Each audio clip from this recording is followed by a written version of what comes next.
The Pacific Ocean, vast and untamed, has been the cradle of life itself and forged an indissoluble bond with humanity since its dawn. Our expedition seeks to unravel how primal cultures revered and depended on its waters. We want to understand how its ancient inhabitants interacted with this fluid element that sustained them but could also become an implacable force.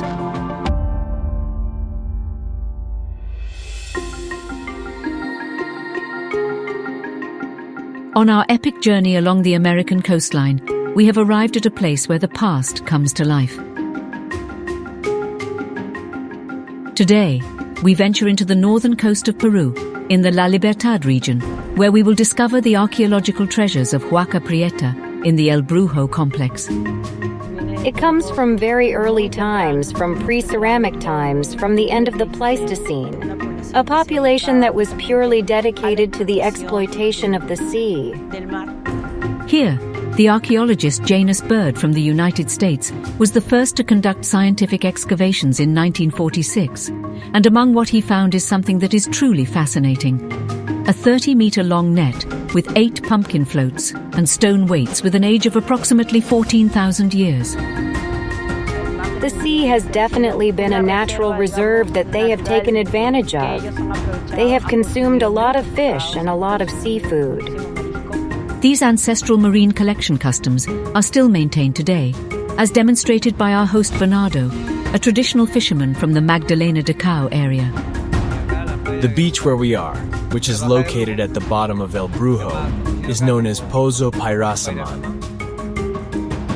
Here, most fishermen dedicate themselves to setting fishing nets and catching crab and mackerel. Generally, those are the activities we do. However, the waters are fickle, and in their depths, the phenomenon known as El Niño forms, which today causes considerable havoc.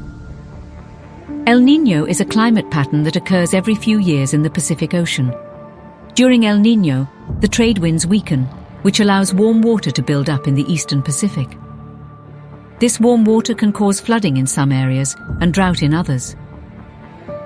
But for the ancient inhabitants of this area, El Niño was never a problem. Quite the opposite.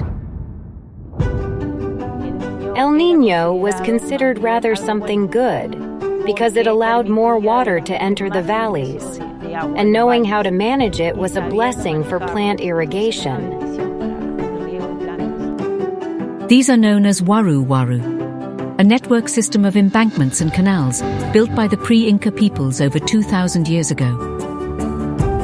The only way is to divert rivers, bring them to territories where water doesn't normally reach, and incorporate a whole irrigation system. It is a combination of rehabilitation of marginal soils, drainage improvement, water storage, and optimal utilization of available radiant energy.